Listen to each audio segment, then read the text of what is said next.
Hello, welcome back to another episode looking at the Gospel Topics essays. This is a big one. This is a good one. I'm worried we're going to be here until midnight, it being 7:30 a.m. right now, Mountain Time. It's the Book of Mormon Translation. We will not take your entire day, but we will absolutely dive into this essay, talk about our personal experiences as we learned about these things. And of course, as the other two hopefully show, we'll do so in a respectful but opinionated manner. I think we all have different lived experiences with the subject matter at hand today. So joining me today is, in person actually, is our friend Anthony Miller. Yes, it's good to be here today. I'd mentioned that I've gotten feedback from people that have listened to some of our episodes across the spectrum of belief, nuanced believers, even more orthodox believers, all the way to people that are critical. And we've gotten pretty good feedback. At least I've gotten pretty good feedback. So I think we're probably doing okay. We're doing all right. If you have some feedback that could be feedback for improvement, let us know as well. I know that it's easier to tell someone they're doing a good job than a bad job. So we'd love to hear from you as well. And joining us, not in person, sadly, but maybe one day, Bill Reel. Miles and miles away, here I am, and grateful again to dive into another essay. Awesome. And I'm Allan. So we're going to get right ahead and jump into the subject matter at hand because there's a lot to cover today. I'll go ahead and read that first paragraph. So Book of Mormon Translation. Joseph Smith said that the Book of Mormon was, quote, the most correct of any book on earth and the keystone of our religion, and a man would get near to God by abiding by its precepts than by any other book. The Book of Mormon, end quote. See, I'm learning. Yeah, I'm learning. That's good, yeah. The Book of Mormon came into the world through a series of miraculous events. Much can be known about the coming forth of the English text of the Book of Mormon through a careful study of statements made by Joseph Smith, his scribes, and others closely associated with the translation of the Book of Mormon. That first paragraph, how's it looking, Anthony?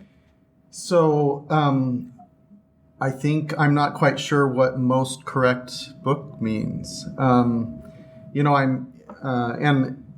so I think we need to figure out what that means. And maybe it was common to speak in hyperbole or embellishment, and maybe we should just acknowledge that was a common way to speak. The most correct book, closest to God, and so forth. But the other thing is it says that we get nearer to God. This is Joseph speaking, that we get nearer to God by abiding by its precepts than with any other book. And, Latter-day Saint adherents follow when they think of precepts that get them closer to God. It seems to be a lot of post-Book of Mormon precepts, like two different priesthoods, Aaronic and Melchizedek. That doesn't exist in the Book of Mormon. The theology of the Godhead with three distinct personages, with the Father and the Son being physically resurrected beings. Our present day temple ordinances and sealings. Our interpretations of the word of wisdom that we feel like get us closer to God, how we interpret tithes and fast offerings, the theologies of a pre-mortal life and the kingdoms of glory, the expanded covenant path. These are all precepts that I think a contemporary Latter-day Saint would feel like gets them closer or nearer to God, but they don't exist in the Book of Mormon. Well, to play what's the opposite of devil's advocate? To play the angel's advocate. Okay. Line upon line, things are being revealed a little bit at a time is, I guess, most correct. Yeah, a man getting near to God by abiding by its precepts. Yeah, okay. No, I see what you're saying. So I see what you're saying. There's all of these things that do get us near to God in the church that are not mentioned whatsoever within the book. Yeah, so maybe we need to return to considering what are the primary precepts in the Book of Mormon. Ooh. As opposed to focusing on all these post-Book of Mormon things. Or maybe we just reconcile that Joseph maybe spoke in hyperbole quite a bit. Bill, any thoughts on that? Just this other sentence that says the Book of Mormon came into the world through a series of miraculous events. And then the next one, much can be known about the coming forth of the English text. Maybe just a recognition that the essay starts off saying, like, look, there was some Reformed Egyptian on these metal plates, and that's one item. And what we're talking about today is distinguishing that item from the English text that Joseph Smith translates onto the manuscript papers with a scribe. And to understand that they're almost setting us up to know there's going to be some differences between that Reformed Egyptian in this English translation, and we're going to talk about how we got that English translation. I just think that if you're aware of the messiness of Mormonism, you're beginning to sense like, okay, there's some difference here. But if you're Orthodox, again, they're trying to prepare you, I think, to start to wrestle with that. Yeah, and the essay now jumps into more of the story, the timeline of receiving the plates. So, Bill, can you read that, the next paragraph for us? It is titled, By the Gift and Power of God. Joseph Smith reported that on the evening of September 21st, 1823, while he prayed in the upper room of his parents' small log home in Palmyra, New York, an angel who called himself Moroni appeared and told Joseph that God had a work for you to do, unquote. He informed Joseph that, quote, there was a book deposited, written upon gold plates, giving an account of the former inhabitants of this continent and the source from whence they sprang, unquote. The book could be found in a hill not far from the Smith family farm. This was no ordinary history, for it contained, quote, the fullness of the everlasting gospel as delivered by the Savior, unquote. There's that fullness of the gospel, right? Without all the doctrine that you outlined in all the previous paragraph. Book of Mormon doctrine, yeah. Yeah, very interesting. One thing that I keyed on here is the angel called himself Moroni. Don't want to belabor this point too much, but it did strike me as I read through the history and Lucy Mack Smith's 1853 account of the history. Even before Joseph's death, he used a different name. Did you guys know this? There's a different name for Moroni, the angel that appeared to him. Yeah, actually, the church has come out with another little mini essay about the angel sometimes being called Nephi and sometimes being called Moroni. What is that essay? What's the reason given? It just attributes some sort of mix-up that attributes the angels to being Nephi that got perpetuated for a period of time, but that it was always actually Moroni. Yeah, it was published. I mean, Joseph Smith, being the editor of the Times and Seasons before his death, he published an account in the Times and Seasons saying it was Nephi. Yeah. His mother and her, like I mentioned, her 1853 edition of her son's history was published by Orson Pratt in Liverpool, and that used the name Nephi as well. Here's the quote from Times and Seasons, quote, he called me by name and said unto me that he was a messenger sent from the presence of God to me, and that his name was Nephi. That is the quote that was also published in the first edition of the Pearl of Great Price in 1851. A few kind of interesting anecdotes about the Moroni-Nephi debacle is one, that 1853 book by Lucy Mack Smith was not liked by Brigham Young. And I went scouring and searching through old Deseret newspapers digitally on BYU's website actually yesterday, and found the 1865 Deseret News where Brigham Young asked members in Spanish Fork to fork over their copies of that book because he wanted to purge it, get it off of the face of the earth. Very interesting. An interesting story, Alan. We've got a first edition of that book here in the pawn shop that I manage, Lucy Mack's History. Brigham Young referred to it as a tissue of lies. He didn't take the time, I think, to read the book. I don't think we really have any deep conflict between LDS theology and the Brighamite movement that goes west versus what Lucy Mack puts in there. But there were two different sizes made at first. There was a larger copy that was given to a lot of the higher leaders, and then there was a really small first edition that the average member could purchase and afford.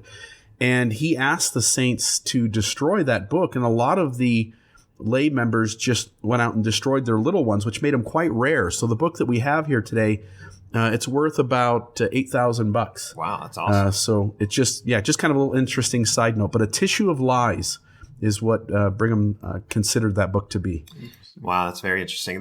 This quote of Nephi being named over Moroni isn't the sole or even one of the main reasons I don't think that Brigham wanted this book removed. There's a few other things in it that actually are relevant to this conversation as well. Joseph's father having Lehi's dream, basically. Oh yeah. That's detailed in this, that his father would tell the story of the dream of the tree of life, and there's an iron rod, and a lot of it, the very same phraseology within that retelling in that book. So Brigham didn't like it. Brigham didn't like it very much. Yeah, I have all these apologetic reconciliations going through my mind that I read to try to figure out how to reconcile Joseph Smith Sr. having Lehi's dream before the Book of Mormon was scripted or dictated. Yeah, I remember that stuff.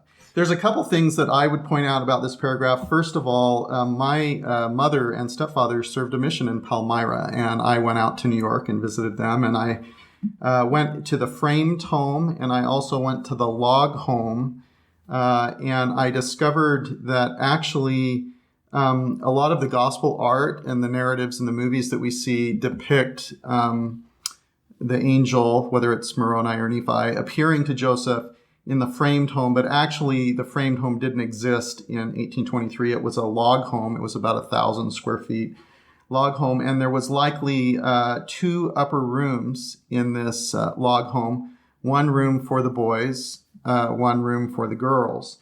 And so I think that with regard to the log home, we should point out that we might need to consider that when the angel visited Joseph throughout the whole night, had the same discourse 3 different times, light totally filled the room, that Joseph's brothers were in that same room, and it was a small 1,000-foot cabin with the sisters, the girls in the other upper room, as well as Joseph's parents. And it's quite possible, I think we should consider that it's quite possible that if one of Joseph's brothers woke up, that maybe they would not have seen the same thing that Joseph was seeing. And it's possible that maybe this was a visionary experience as opposed to an actual visitation. I don't know that really materially changes everything, but it does get depicted to us as a physical visitation.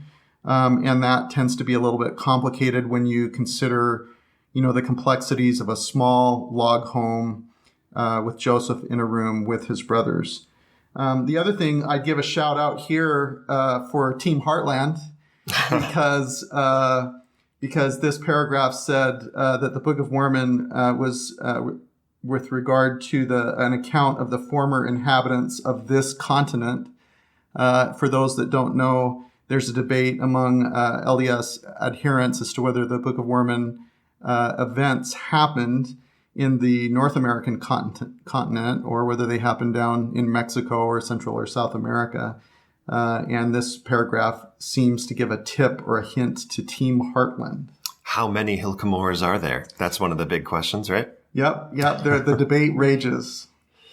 And then finally, it says the fullness of the everlasting gospel as delivered by the Savior.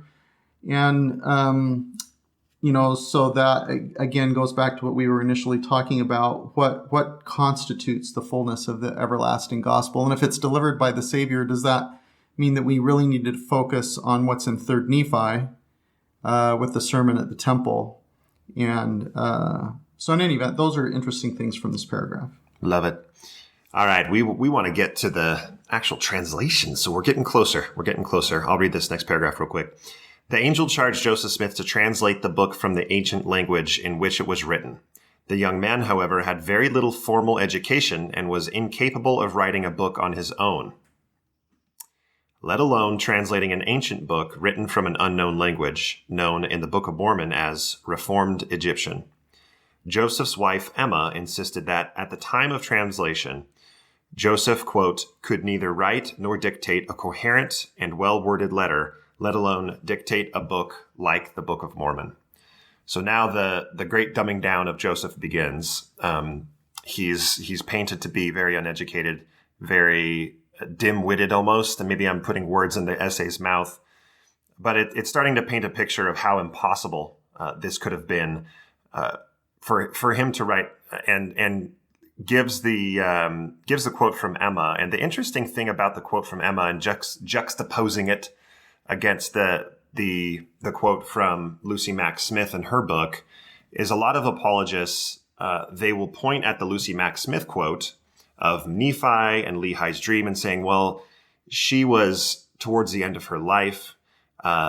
She was old. This happened decades after the events. The quote shouldn't be trusted. She's misremembering. The fact of the matter is that that 1853 book, at the time that it was published, Lucy Mack was 77 years old, but it was based on manuscripts that were written when she was 69 years old. And this Emma quote comes from a book that was written by her son, Joseph Smith III, just a few months before Emma died. And Emma, at the time, I have it written, so I'll make sure I don't misspeak here. It was in 1879. Yeah, and Emma was 75 years old at the time. So you have to hold everybody to the same standard. And I think that's a lot of the ways that some of these reconciliations work, is they only work if you look at them one at a time and don't apply the same standard across the board. Yeah, and I really think that we need to take that account of Emma from 1879 with somewhat of a grain of salt, because, when we read through these, it's important to read the footnotes, but it's also important to go on to the cited sources. And in this cited source, this last testimony from 1879 of Emma, she denies Joseph as practicing polygamy. And so there are things in that account that are inaccurate for whatever motivation. And so when Emma says that Joseph, couldn't dictate a coherent or well-worded letter, let alone dictate a book like the Book of Mormon, that we probably need to take that with a grain of salt as well. I think we'd also remember, in our review of the First Vision essay in 1832, where Joseph wrote a letter that same year to a friend that he felt imprisoned by paper, pen, and ink, and a crooked, broken, scattered, and imperfect language. He called the written word a, quote, little narrow prison. There is evidence that Joseph actually could parse things very well. And I'd also indicate that, when you study Joseph's history, it's very interesting. We knew that he studied the Bible, and while he didn't have an extensive formal education, he was homeschooled. And we know that his brother Hiram Smith and extended family members of him studied at Dartmouth College, an institution of higher learning. And we know that there are some similarities to the theologies and ideas taught to Joseph's family at Dartmouth College that would eventually become part of the Restoration theology. We also know that Joseph's grandfather, Asaph Smith, was an influential participant with the Congregationalists and with the Universalists. He was a leader, and he wrote an extensive paper regarding his perception of the fulfillment of Daniel chapter 2 as well. So Joseph's family was not illiterate in any way, and I don't think Joseph was either. And I would have to believe with Joseph's family and being involved in these things, and Hiram going to Dartmouth College, that theology and a discussion of religious thought were deeply part of his heritage and his upbringing and his education in the home. And I think we need to take that into consideration. You can start the next paragraph. Joseph received the plates in September 1827, and the following spring in Harmony, Pennsylvania, began translating them in earnest with Emma and his friend Martin Harris, serving as his scribes. The resulting English transcription, known as the Book of Lehi, and referred to by Joseph Smith as written on 116 pages, was subsequently lost or stolen. As a result, Joseph Smith was rebuked by the Lord and lost the ability to translate for a short time. What are your thoughts on the lost 116 pages, Bill? Something interesting comes in here that I don't really want to get into now. I want to get into it later, but the idea that Martin is working on this early section, it gets lost. Joseph Smith has a seer stone. He's able to, through this stone, discern things. And yet, for some reason, he doesn't think to use this stone to find the 116 pages.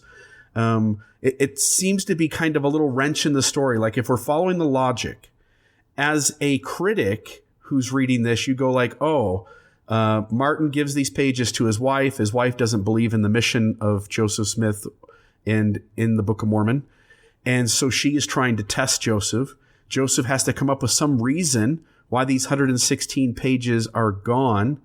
And the reason he gives isn't really rational if while these pages are lost, he also has a seer stone, which is able to find lost items. Right. So that would be a post-learning about this shelf item. For me, like I mentioned with the other essays, my experience with the essays were greatly affected by what I was carrying on my metaphorical shelf, where I set things aside in faith that I would receive further light and knowledge someday.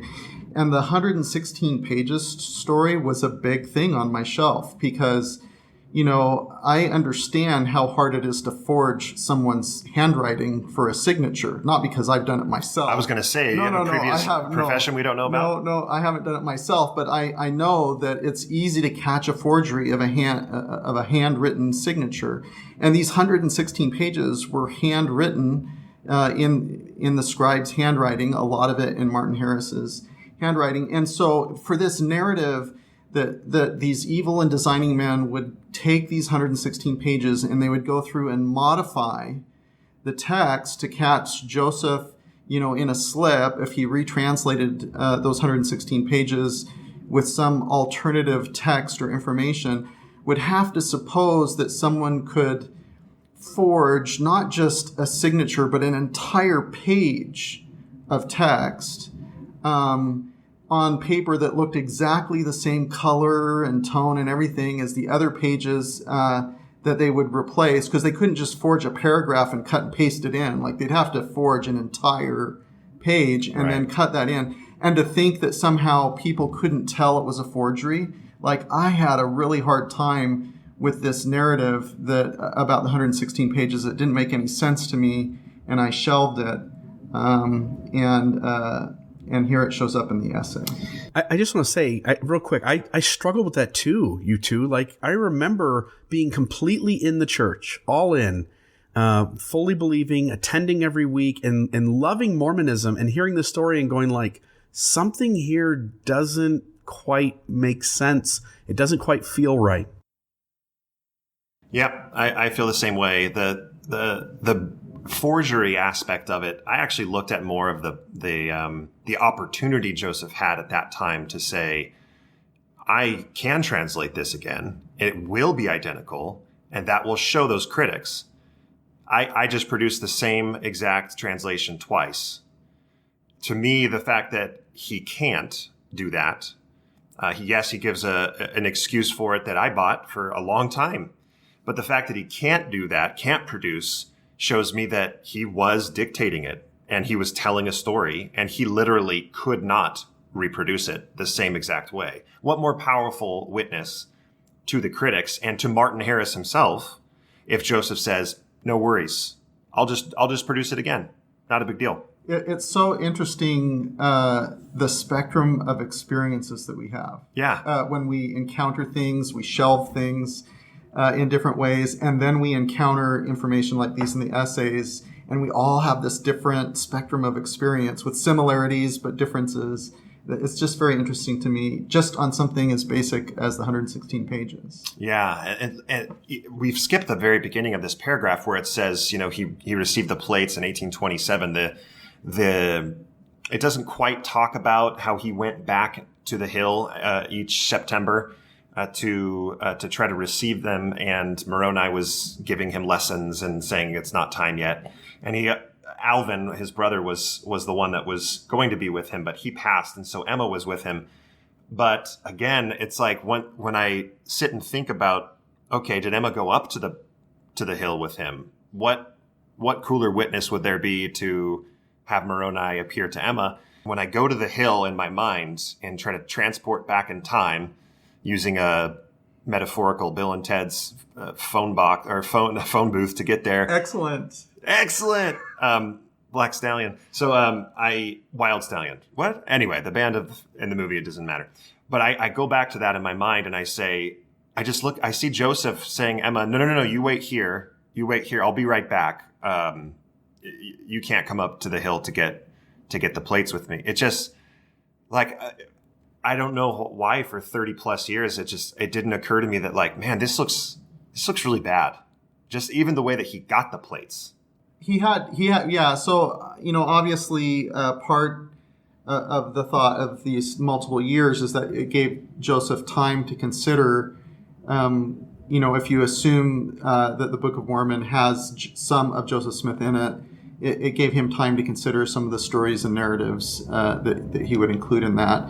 And then there's the story, that if he touched the plates and it shocked him, and then he was told that if people saw the plates that weren't supposed to see the plates, they would be struck dead, which makes you kind of think like when people were chasing him and he was running with the plates, whether they weighed 40 or 50 pounds or way more because they were actual gold or had some gold in it or something like that.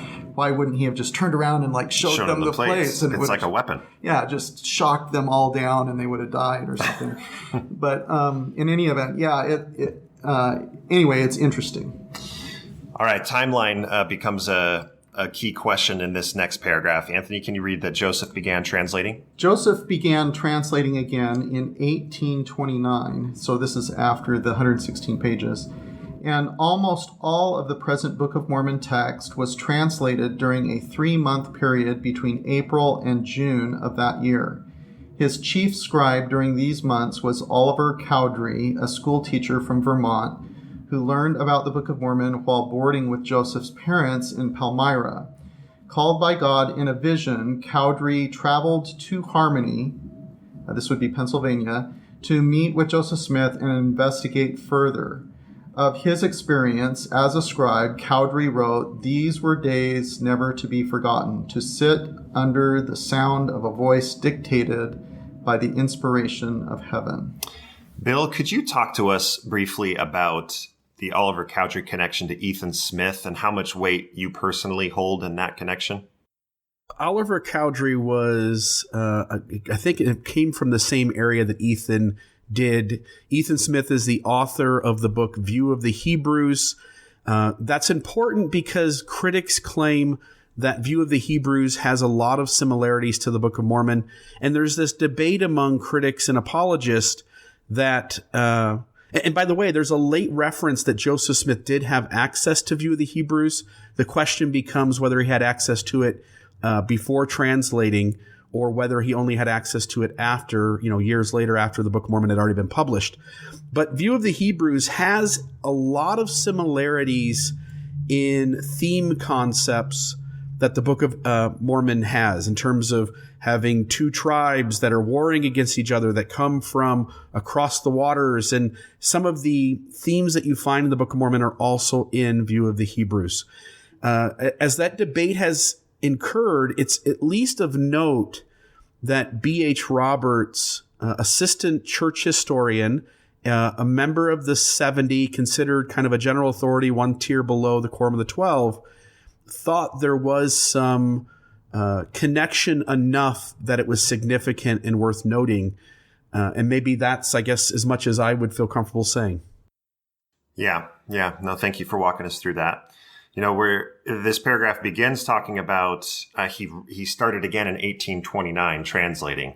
So a number of multiple months, if not over a year. I could be fuzzy on my exact timeline, but more time goes by. And if you look at what was written in those 116 pages, it was the Book of Lehi. So it's cynically, you could say it's what a coincidence. Faithfully, you could say how miraculous that Nephi knew to write the same record and include it on the plates, and Mormon and Moroni knew to abridge Nephi's record of the same exact timeline as his father so that we didn't lose that story. So essentially, Joseph was able to rewrite the book of Lehi as the book of Nephi and tell the same story without being accused of having forged or changed the story himself. Looking at the 3-month period between April and June, the majority, almost all of the present Book of Mormon text was translated during this 3-month period. That's trying to put it on a very short timeline of how miraculous it was. But I have some credit to give to John Hamer for walking through some of the math on an episode he did with John Dehlin on Mormon Stories. So he walks through the following math. The Book of Mormon is 273,725 words long. You divide that by 85 days, and that means that Joseph would need to dictate 3,200 words per day. But that's not the bottleneck. The bottleneck is actually writing it down legibly. Experts say that about 1,200 words per hour for legible handwriting is about the limit that you could do. That amounts to 2 hours and 40 minutes per day of dictating to Oliver Cowdery. And those days were also explained as long and arduous. And so the expectation that they only worked for 2 hours and 40 minutes during that time, it probably is not true. They probably worked much longer. So that even slows down. I'm sticking with slowens. Okay. That even slowens the pace of transcription needed. He also had experience from dictating the 116 pages, and so the speed would have heightened at that point. And look, he had been thinking about this for 5 years. We know that as early as 1823, in Lucy Mack Smith's biography, she talks about Joseph telling stories of ancient Americans here, or Native Americans in the geography around him, and what animals they had and the weapons they used. And he started dictating all of that and telling stories to his family as early as 1823 before he had the plates. So the timeline itself isn't as miraculous. I'm not personally worried about explaining how he did it, rather than it doesn't have to be a miraculous, it doesn't have to be explained away by a heavenly intervention, if you will. Right, because it's 3 hours a day of transcription, basically. Yeah. Now, in the Doctrine and Covenants, it seems to give us a hint as to how the translation process worked. With the section where Oliver Cowdery attempts to translate, whether it's with the stone or whether it's with his divining rod of Aaron or whatnot, it's hard to say. But Joseph indicates, or the Lord through Joseph indicates, that the process is to ponder it and study it in your mind, and then it will come to you. And it seems to me that how that gives a hint as to how this process worked. Maybe Joseph would study, ponder it out in his mind, go read his Bible, pray about it, go outside in the woods, skip some rocks, pray about it, ponder it, whatnot, study other materials and so forth, ponder about it, and then come back and then do some more dictation. It makes sense that if these were long and arduous days, but less than 3 hours of actual transcription, that you would add all those other things into the process. All right. Next paragraph. The manuscript that Joseph Smith dictated to Oliver Cowdery and others is known today as the original manuscript, about 28% of which still survives. This manuscript corroborates Joseph Smith's statements that the manuscript was written within a short time frame and that it was dictated from another language. For example, it includes errors and that suggest the scribe heard words incorrectly rather than misread words copied from another manuscript. In addition, some grammatical constructions that are more characteristic of Near Eastern languages than English appear in the original manuscript, suggesting that the base language of the translation was not English. All right, who wants to jump in? So I'll jump in. I think if you go back, if you decide to take a deep dive into this and look at these older manuscripts and compare them to what we have currently, it becomes clear that many of the transcription errors were an error of writing down a word because you heard it wrong. But there's also evidence of mistranscription that's not writing something down wrong that you heard wrong, but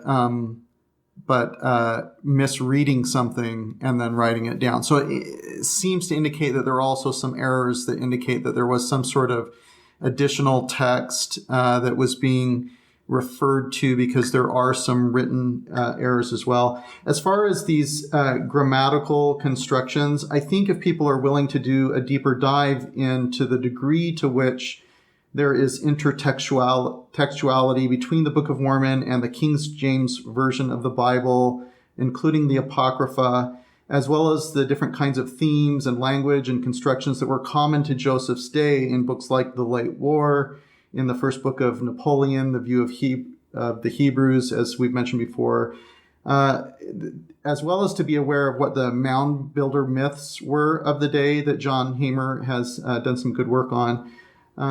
They might find more plausible explanations of the kinds of things that essay is referring to here, that's being attributed as to being ancient or from another language, that there's some explanations there. It seems like what the apologist wants to do is to explain or express that Joseph Smith wasn't smart enough to dictate this stuff.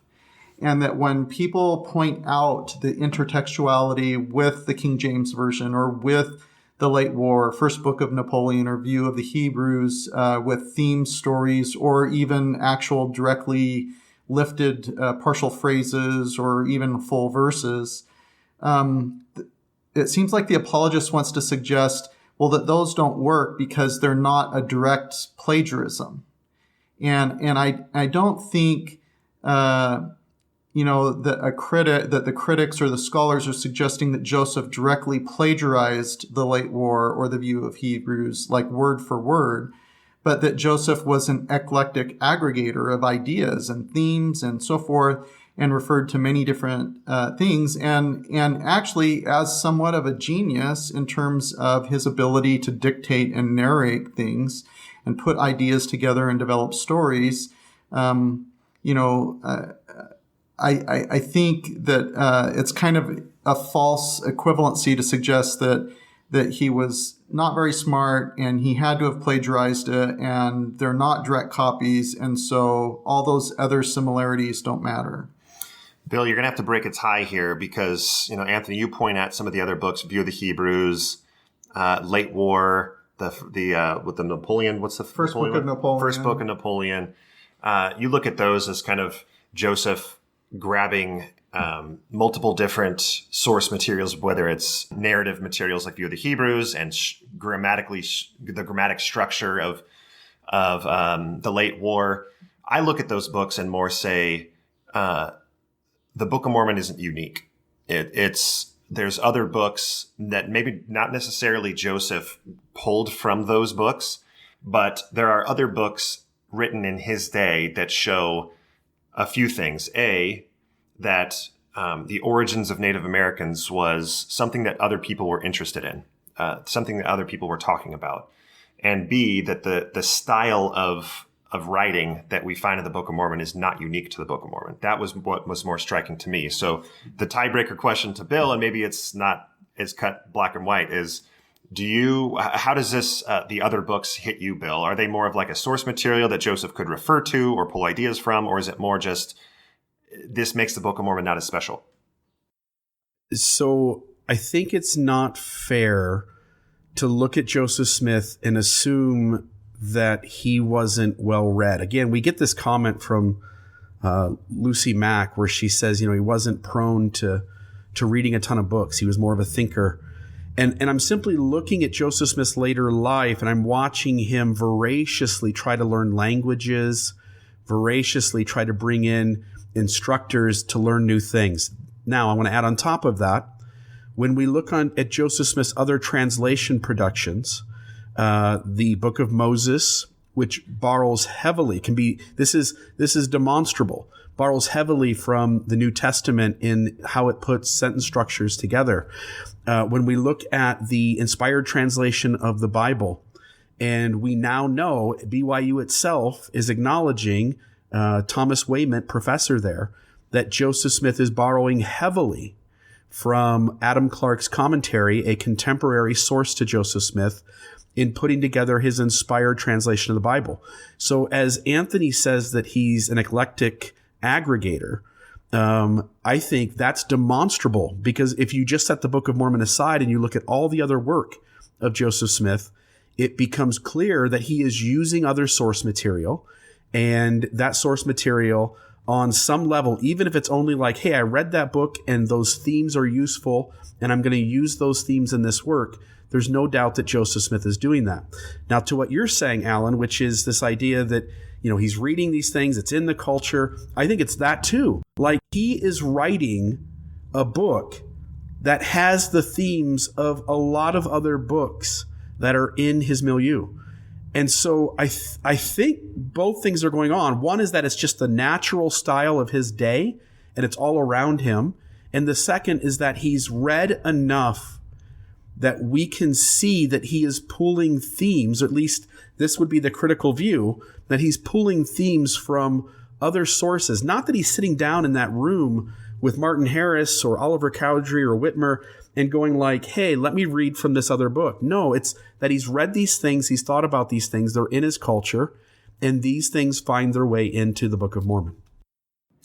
Awesome. So you vote for both of us. Both and. I love it. It's a tie. We're all happy. I would point out something before we move on is John Hamer, I believe it's John Hamer, it could have been Dan Vogel, made some interesting comments that the Book of Lehi might have been more secular. It was the large plates narrative. And it really wasn't until with King Benjamin and in Mosiah where they pick up after the 116 pages where the Book of Mormon starts to get a much more religious tone. And then in the priority or the order of translation, it was the small plates of Nephi in the story that were the last things that were translated. And so in our Book of Mormon, we have the small plates of Nephi on the front end, but the truth of the matter is those weren't translated until the back end. And so there was all this time to develop all this story, and then at the end, Joseph could then narrate a big grand revelation to Nephi to fulfill as a prophecy of fulfillment of the things that he had dictated prior to that. Gotcha. Right? Like a self-fulfillment of prophecy. Gotcha. All right. Anthony, can you read the next paragraph? Unlike most dictated. Yes. Unlike most dictated drafts, the original manuscript was considered by Joseph Smith to be, in substance, the final product. To assist in the publication of the book, Oliver Cowdery made a handwritten copy of the original manuscript. This copy is known today as the printer's manuscript. Because Joseph Smith did not call for punctuation, such as periods, commas, or question marks, as he dictated, such marks are not in the original manuscript.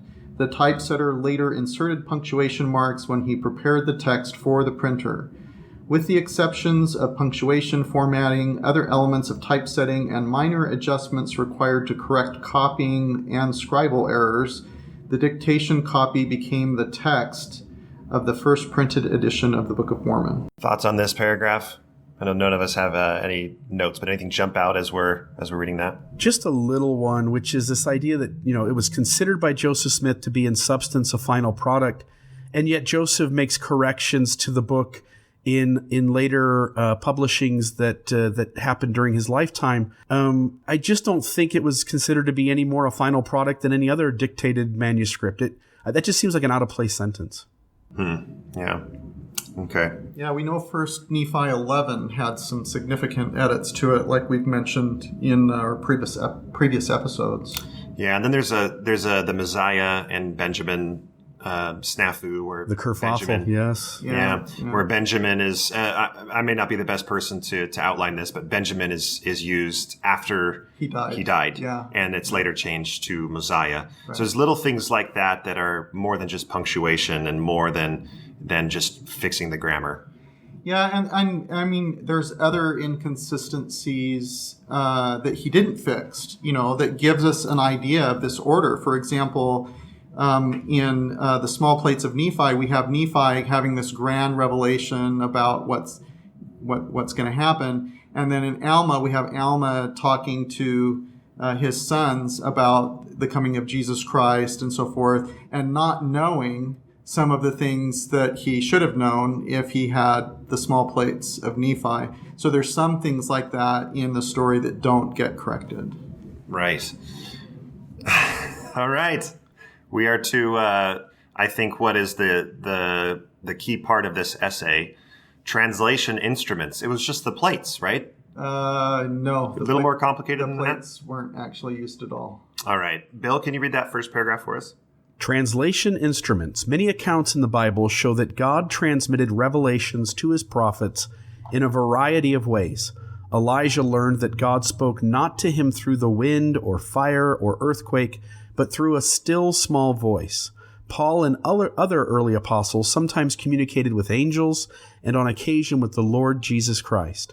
At other times, revelation came in the form of dreams or visions, such as a revelation to Peter to preach the gospel to the Gentiles, or through sacred objects like the Urim and Thummim. This paragraph feels like it's setting us up for something. Bill, what do you think?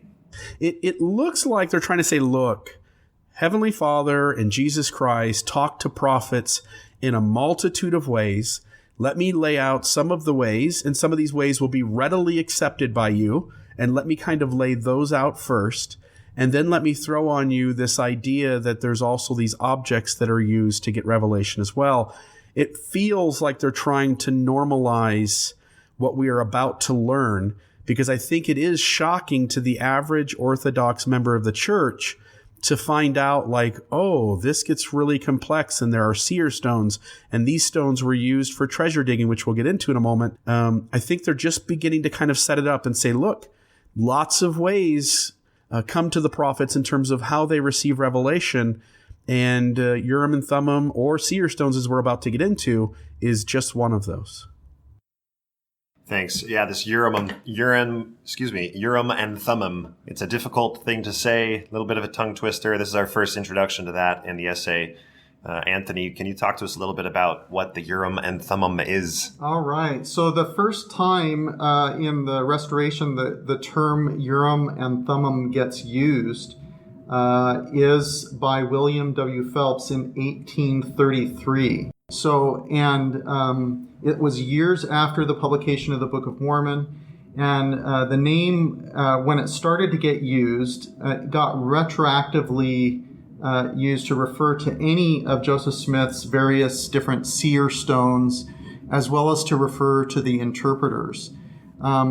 The term Urim and Thummim was not used by Joseph during the time of the translation. It was just kind of a late attribution that got revisionistly applied. And then throughout our history, then what ended up happening is we tended to attribute Urim and Thummim to mean the Nephite spectacles.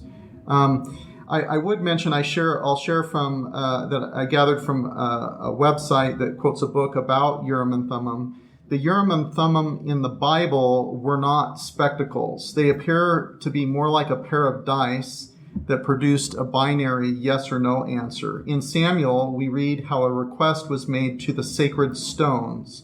Quote, "If the fault is in me or my son Jonathan, respond with Urim, but if the men of Israel are at fault, respond with Thummim."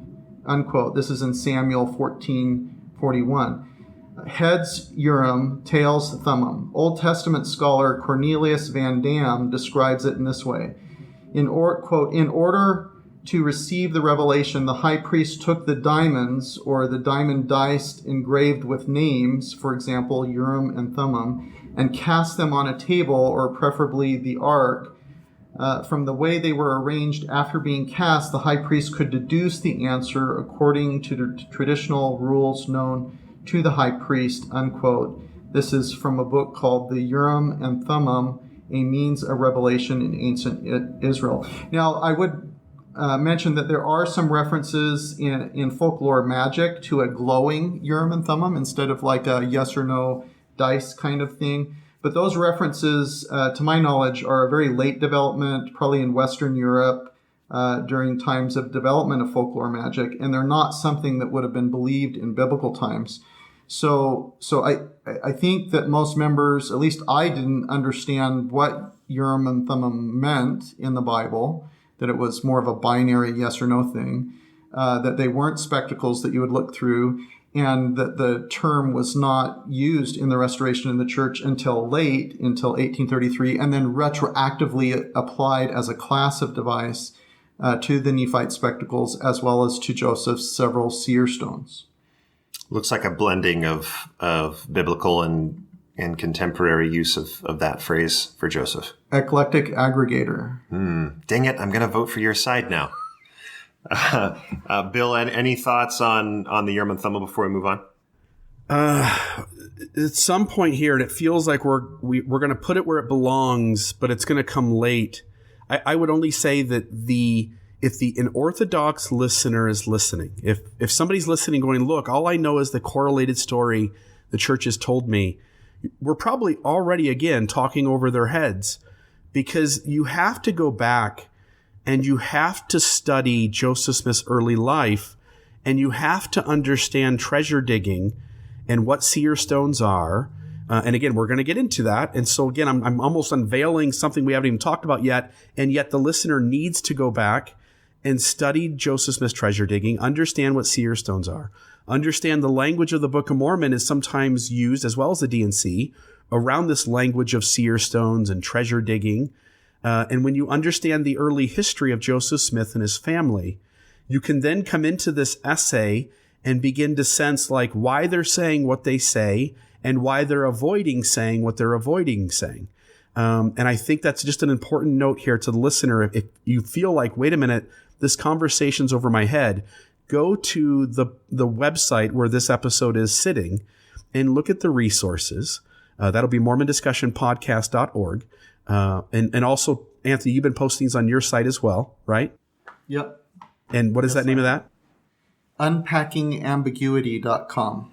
And so if you go to either one of those and look at what is being said there are resources to go understand the early history so that this stuff makes more sense. I guess that's all I would insert there.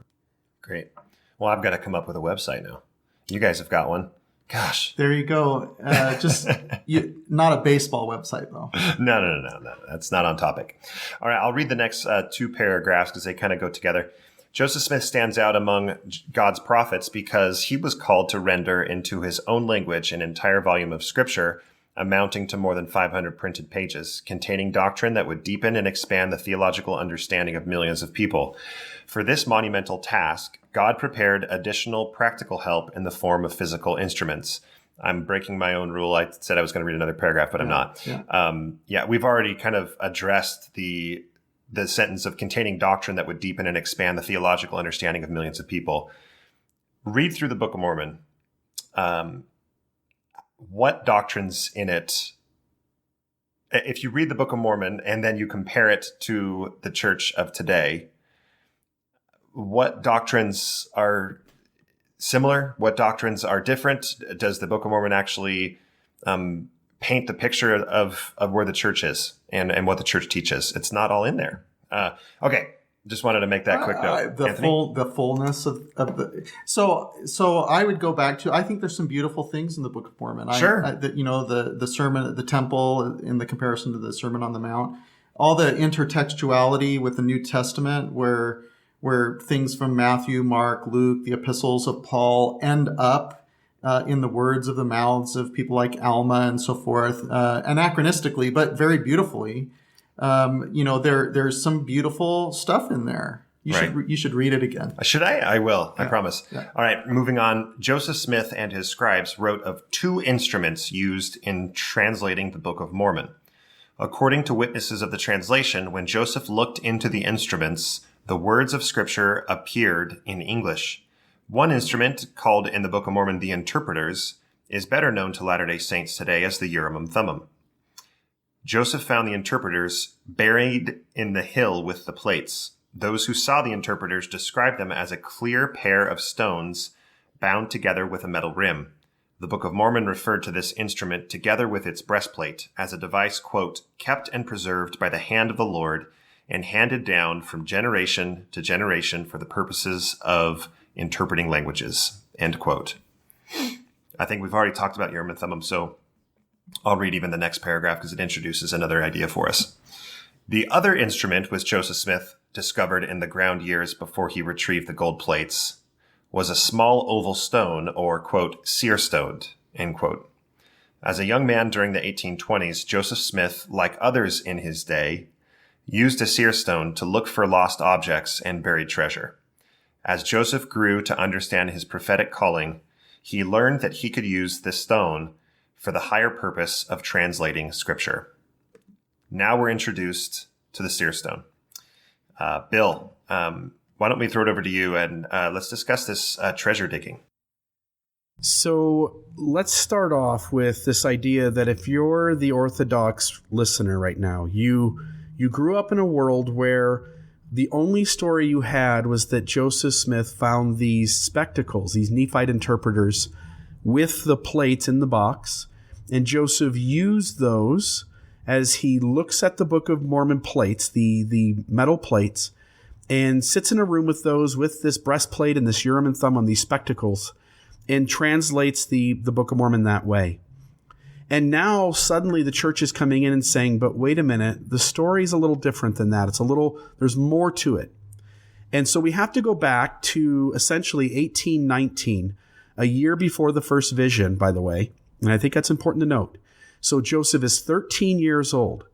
And the story we have is that Sally Chase, who comes into the story later, she's the scryer, and you may have to look that word up, but she's the scryer who's trying to get the plates from Joseph Smith after he has them. Now, this is long before that, 1819. She has a green seer stone, and she claims to be able to find lost items and to look into it and to see things. Joseph asks her if he can use that stone. She lets him. He looks into her green seer stone as a 13-year-old, and he is told through the stone that there is a seer stone for him 150 miles away, buried under a tree. So Joseph leaves. He alleges that that's what happens. So he leaves and he comes back. We don't know anything about this trip, but I'm trying to imagine a 13-year-old kid walking 150 miles, how long that would take. So it sounds like maybe he was gone for a couple of days, right? At least that is a minimum. And I don't even know how long it takes to walk 150 miles, but that story on its own almost seems absurd. Joseph disappears, he comes back, and he now has a white translucent stone that he claims is also a seer stone. And he uses this stone to help people find lost items. This is a practice, as the essay points out, that is all around him. There are at least 6 or 7 people in the Palmyra area that we have documentation that they also acted as town scryers. A scryer is a person who can see things in an object that others cannot see. And Joseph would then, if someone came to him and said, like, hey, I've lost my cow. She got out of the fenced-in area. Can you help me find her? The claim is that Joseph would be able to look into this stone and then tell people where things were at. As his notoriety for doing this got out, people began to come to him to look for treasures. That was another practice going on, is that people thought that Spaniards and others had come to this New York area and had buried Spanish bullion or that there were silver mines. And so Joseph Smith would essentially head up what's called a treasure dig, where he would claim, people would pay him to say, hey, go find us a treasure. He would then claim to look in his stone, see where treasures are buried in the New York area, and him and a group of people with shovels and the person who was paying for this expedition would then go dig that spot. We have multiple sources that show that when Joseph Smith would show them the spot to dig, they would begin digging, and he would say, you're getting close. And then just before they would get to it, he would say, oh, we must not have done the incantation right. We must not have drawn the magic circle the right way or done the right spell with it. And now the treasure has sunk further into the earth. So there's this practice of treasure digging, which always seemed to involve guardian angels. It seemed to involve gold treasures that were buried. and it seems to involve the use of a seer stone. And so when the critic encounters this narrative of treasure digging, they're uncomfortable because Moroni is a guardian angel. The gold plates are a gold treasure. Joseph is again using seer stones in this process in terms of translating this record. And here we are, this treasure is buried, and there's it's being protected again by this angel. So there's these similarities that feel to the critic like a lot like Joseph Smith's treasure digging. And when you understand that Joseph is using seer stones and doing treasure digging, and that everyone in the area who seems to be doing this, there's no record of people actually finding any treasure anywhere. It doesn't exist. And that's including Joseph, right? Yeah, exactly. There is no Spanish bullion. There is no silver mine. That this was a hobby of these people. And they thought they were doing something real, but nobody ever finds anything. And so to go from essentially taking people's money to look for objects that don't exist, and then finding so many similarities coming into the Moroni gold plate story, it just causes a lot of critics to go, hold on, this isn't just a coincidence. There's something going on here. And this is another story that becomes difficult for the apologists to explain away. Really good breakdown. Thank you for walking us through that. I think there's more to say on the seer stone, and we'll get there as the mechanics of the translation unravel here or unfold before us, rather, real briefly. Anthony, you had a quick note here to talk about footnote number 19. Did you want to do that? Yeah. So I'd first say that 2 paragraphs ago, the essay says that God prepared the instrument. So that means that God would have had to prepare the brown chocolate seer stone too, right? That would be used for folklore magic purposes before the translation. So I would point the implications of that out. I'd also say that I'm not quite sure why they, in the essay, didn't explain here that the origin of the brown stone, as Bill explained, that it was uncovered while digging a well, and that it was used for folklore magic before and after the angel appeared to him. At this point, I would also recommend, there's this book that I have in my hands that you can't see because we're not on video, called Joseph's Seer Stones. It's by Michael Hubbard McKay and Nicholas J. Frederick. It's co-published with the BYU Religious Studies Center in cooperation with Deseret Books. So it should be a safe book for any active believing or nuanced believing member or a critic to read. And you can go to Deseret Book and pick up your own copy. It's a fantastic resource that has sites and so forth that explain Joseph's seer stones, not only the brown seer stone, but the white one, and there's a green one too. And so in any event, it's a book that I would recommend. Now, with the essays, the footnotes are important. So let's go to footnote number 19. That is after talking about finding buried treasure and lost objects. Footnote 19 reads, according to Martin Harris, an angel commanded Joseph to stop these activities, meaning the treasure digging, which he did by 1826. And that's from Richard Bushman's Joseph Smith and the Beginnings of Mormonism, as well as a Richard Lloyd Anderson BYU Studies article as well.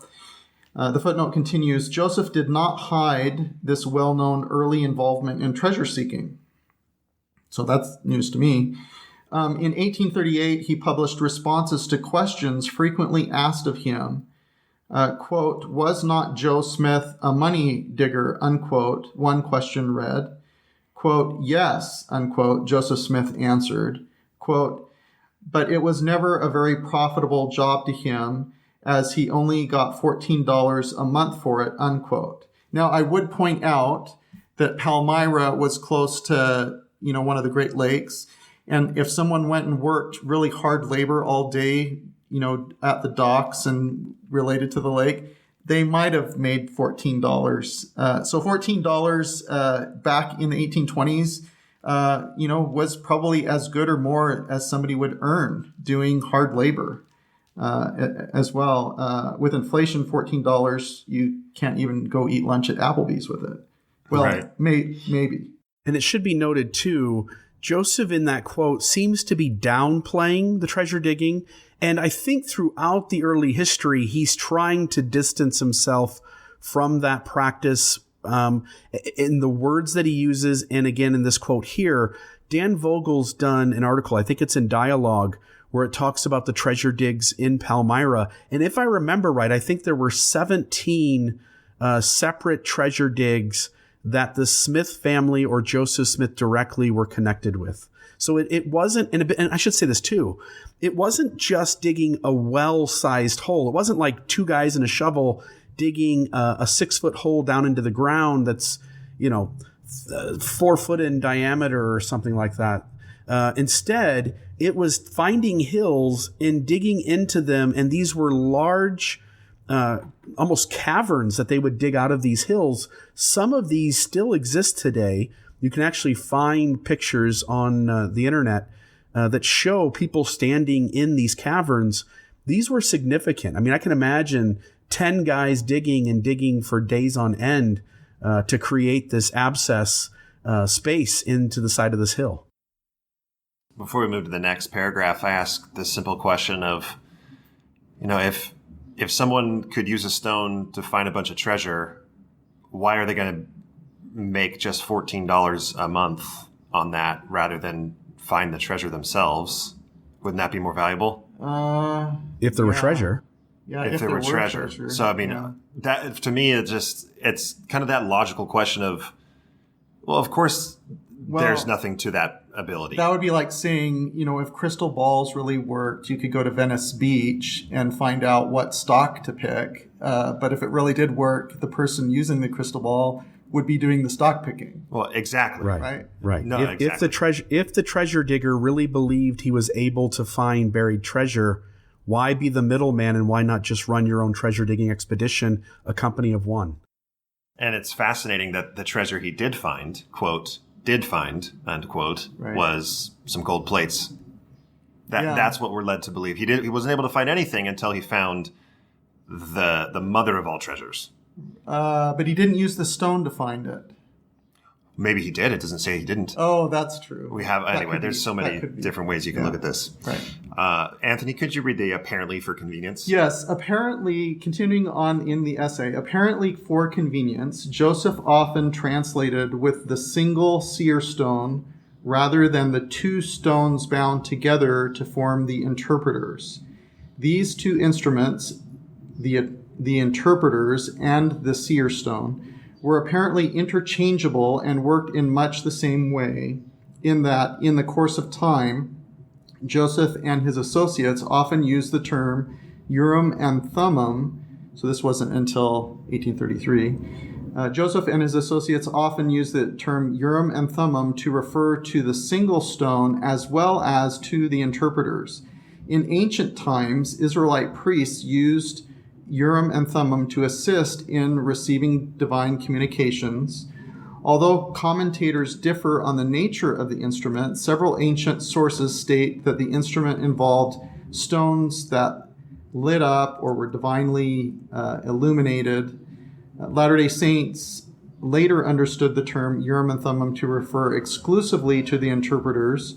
Joseph Smith and others, however, seem to have understood the term as more of a descriptive category of instruments for obtaining divine revelations and less as the name of a specific instrument. My head's spinning a little bit. This is very confusing of how do you make sense of all this name stuff here?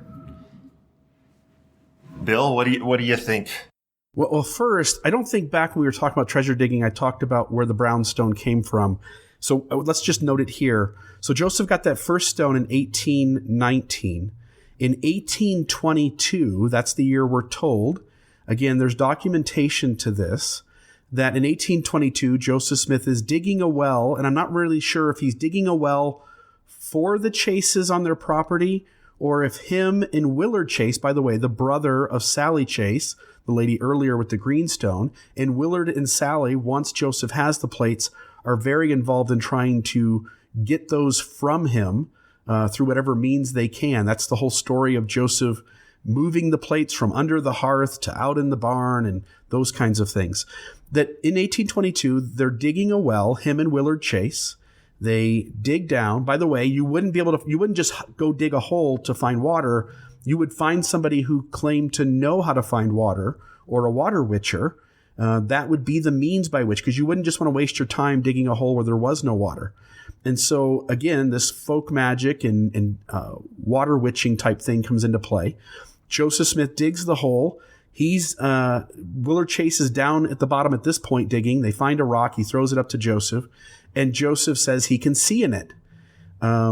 Throughout time, going forward, Willard Chase at various points claims that it was his stone and Joseph borrowed it and never returned it and refused to.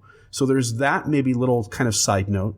But this brown egg-shaped stone is the very one which Joseph uses to translate the Book of Mormon. Now, to your question, there are tons of commentary from various witnesses to this whole experience that it gets convoluted. And here's what I mean. We have witnesses to the translation who were in the room: Oliver Cowdery, Martin Harris. We like to say, like, there's their testimony in the beginning of the Book of Mormon, and that's what they've said. The reality is they've said lots of things. David Whitmer, John Whitmer, as secondhand sources, Orson Pratt and Parley Pratt speak on these at various times. Oliver Cowdery, as one example, is all over the place. There are times where he talks about the seer stone being used for the translation. There are times where he is on the record saying that the Nephite interpreters were used for the translation. There are times he is on the record saying both are used for the translation. And there are times he is on the record being ambiguous that there was just this translation method that involved interpreters, but we're not going to tell you whether it was the spectacles or the stones. And again, my point being, there are tons of witness statements, multiple witness statements from the same individuals. And when you read all of it, it becomes, in a sense, kind of a convoluted mess of not knowing exactly where any one of these guys stands because they're on the record taking multiple views.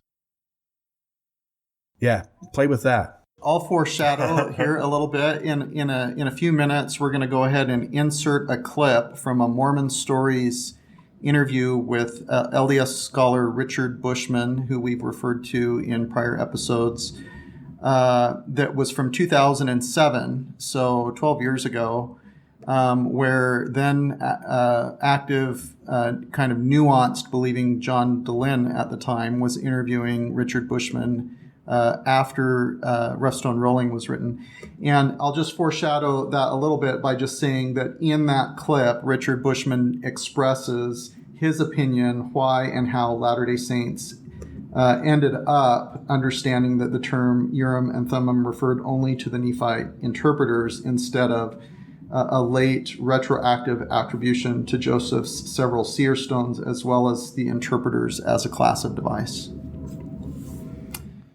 All right, last paragraph of this section says, some people have balked at this claim of physical instruments used in the divine translation process, but such aids to facilitate the communication of God's power and inspiration are consistent with accounts in Scripture.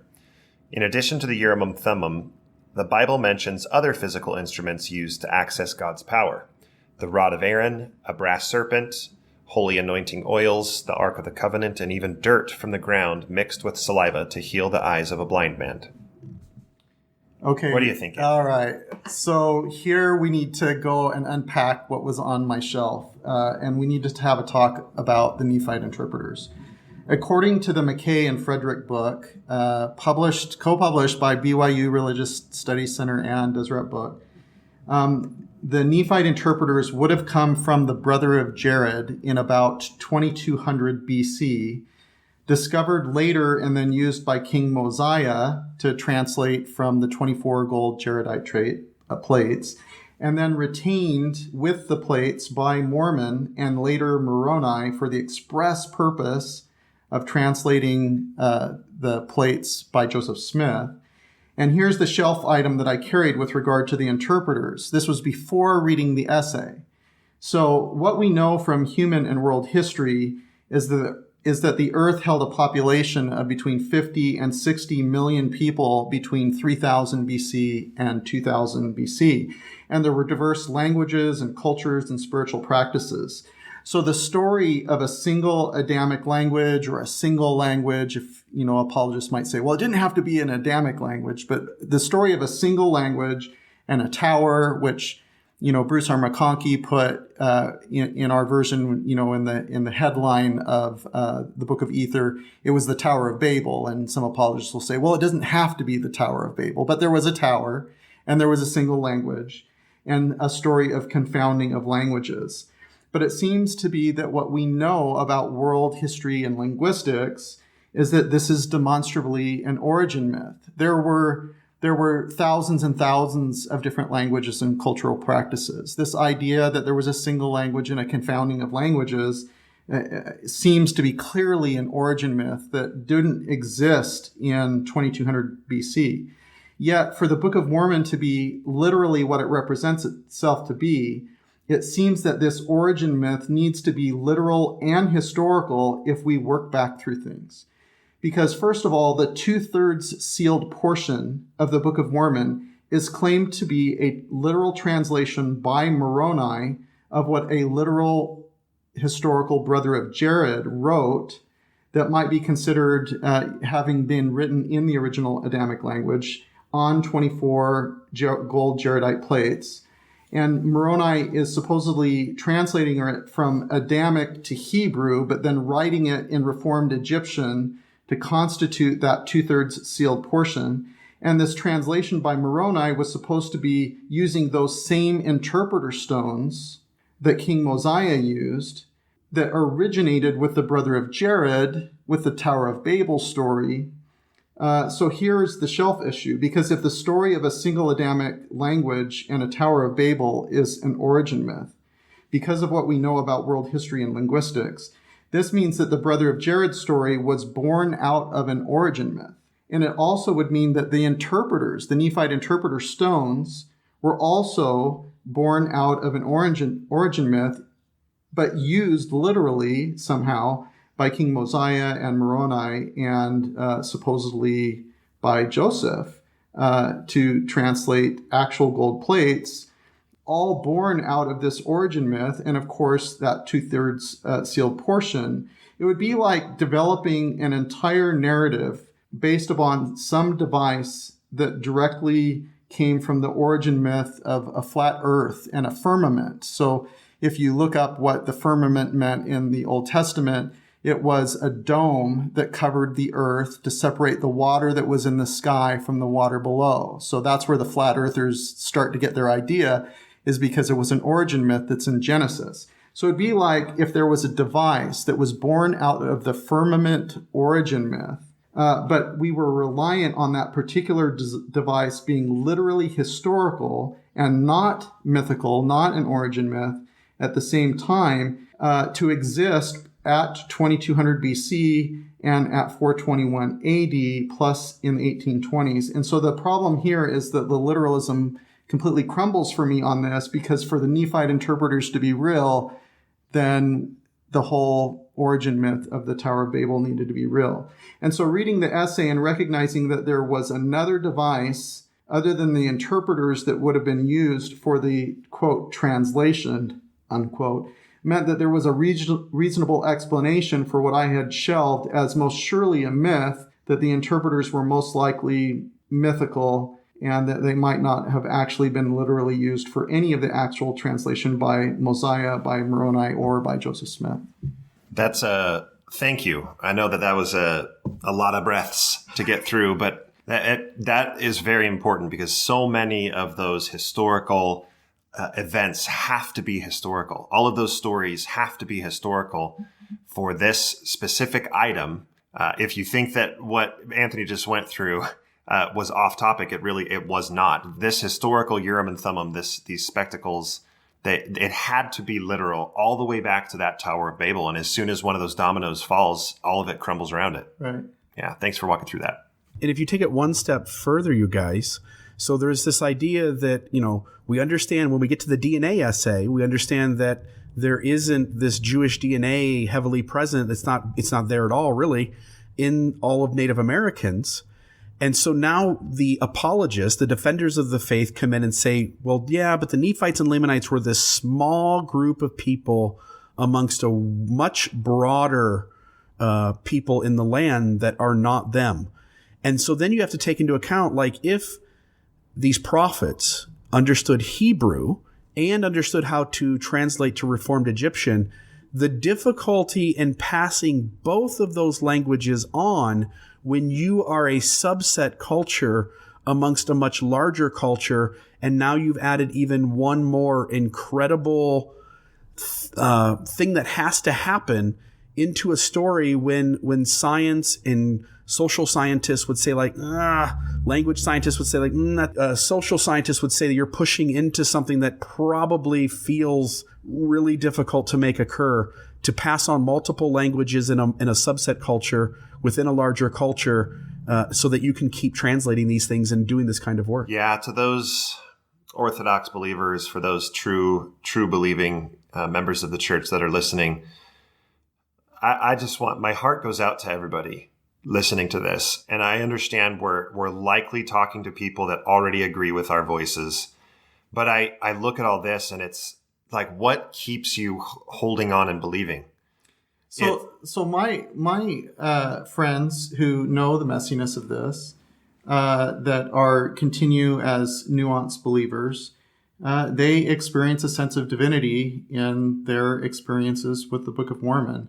And so they might say, who cares whether it was a divining rod or a scepter from Zeus or a brownstone or Nephite spectacles that came from a mythical origin story of Tower of Babel. I experienced divinity in my experience with the Book of Mormon and reading it. And so that makes it a divine scripture, even if it's not historical, or if it is historical, I experience divinity. And so that's their reconciliation, is it's based on those spiritual experiences. And that's how they reconcile it. And maybe they're skilled, like I used to be, of shelving those things, like the whole Tower of Babel thing, or the interpreters coming from that. But there are people that are able to look at this, sit on this, and nuance it in such a way that I haven't been able to. Right. Yeah. All right. Next paragraph. Let's do it. Bill, I'd like to hear you read. That'd be awesome. The Mechanics of Translation. In the preface to the 1830 edition of the Book of Mormon, Joseph Smith wrote, quote, "I would inform you that I translated the book by the gift and power of God," unquote. When pressed for specifics about the process of translation, Joseph repeated on several occasions that it had been done by, quote, "by the gift and power of God," unquote, and once added, quote, "it was not intended to tell the world all the particulars of the coming forth of the Book of Mormon," unquote. That's the 19th century version of no comment, right? It's this isn't the details aren't important.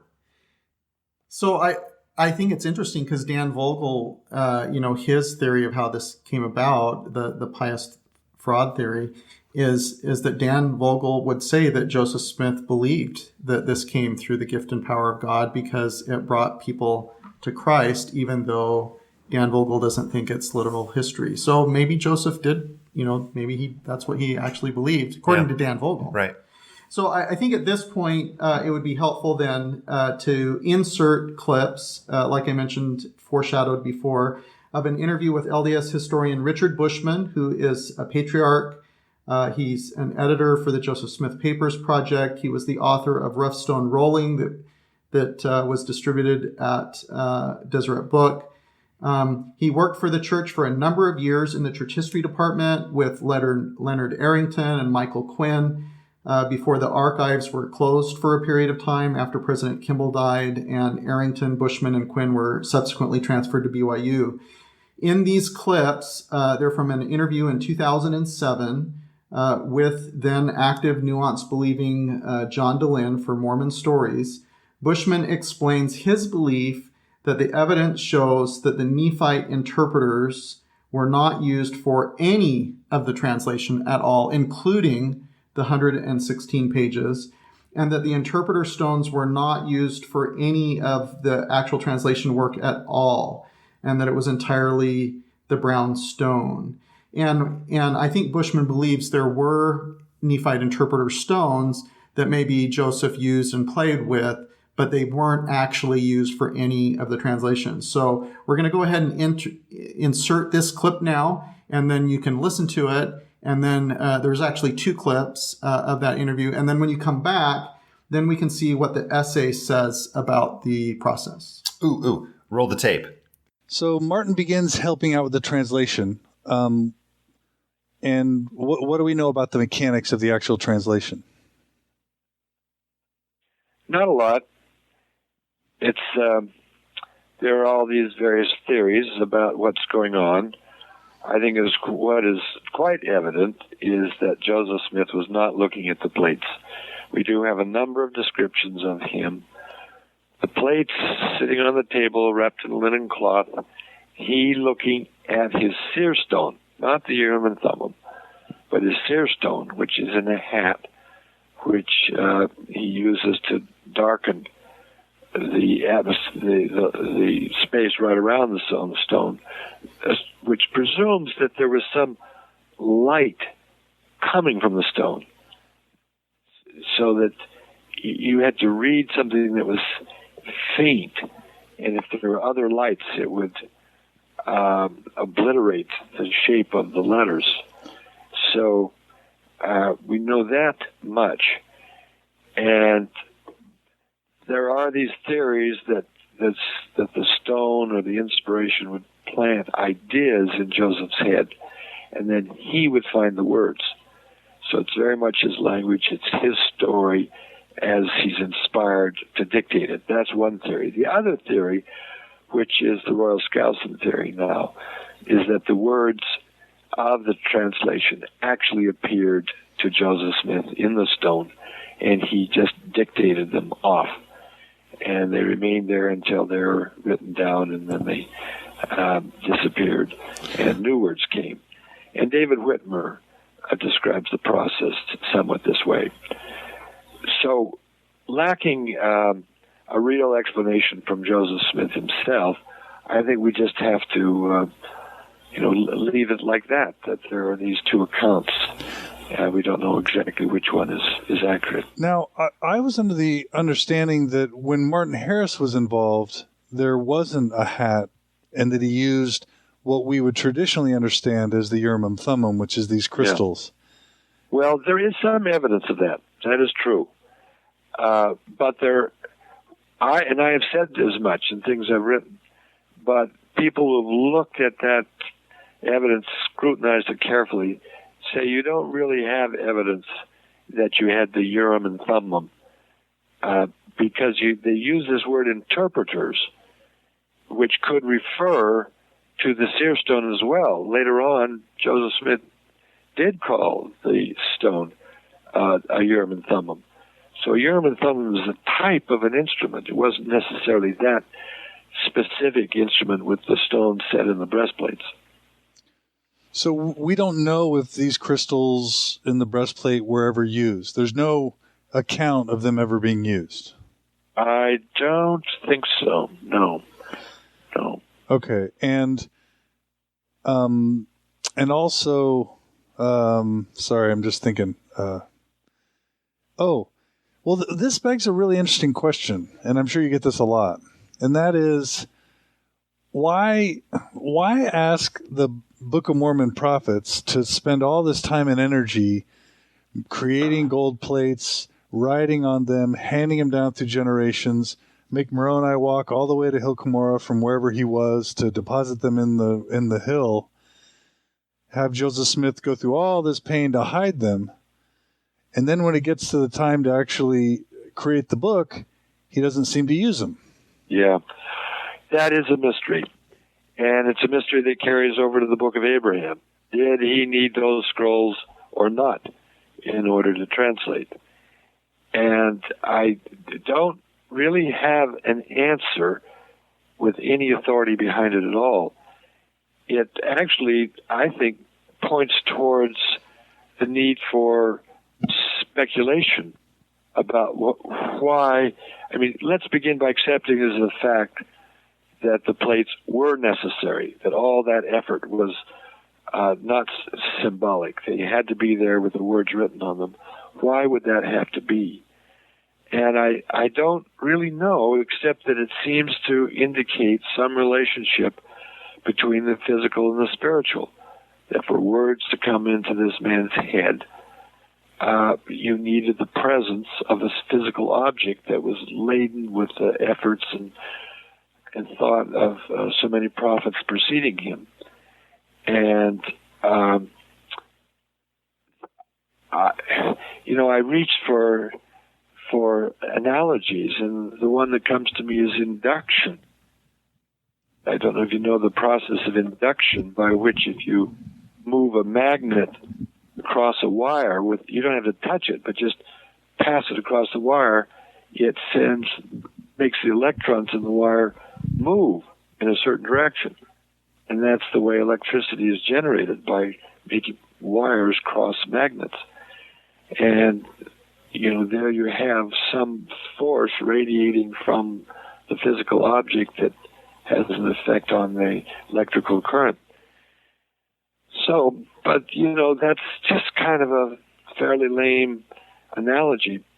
But when it comes right down to it, I don't have an answer to that question. So that's most people would be just stunned to know that there's no real evidence that the plates were used materially in the translation, and that the Urim and Thummim, meaning the crystals in the breastplate, weren't used either. That's real different from the accounts that we kind of grow up with in primary and Sunday school and seminary. Yeah. Well, that's the account that's in the historical records, though, so we just have to live with it. So we have to live with it. Do you think we need to change the art and the pictures and the graphics and the motion pictures that we are using to depict the process?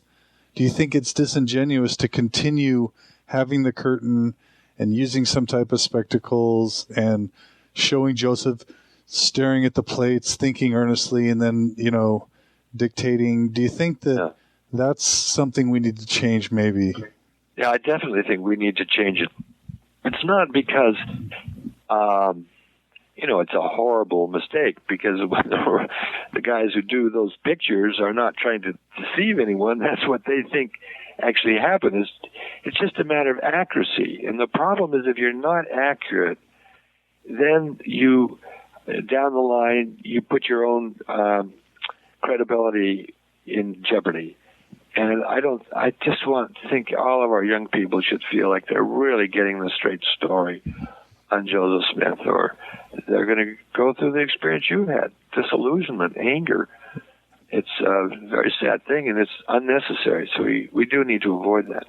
So is it possible that somehow the mechanics were never really known, and so someone in the 1850s or 1860s, and let's say 19th century correlation, sort of just came up with this story, and even subsequent apostles and prophets sort of understood that to be the way that the translation happened? In other words, when did we learn about the hat and the stone?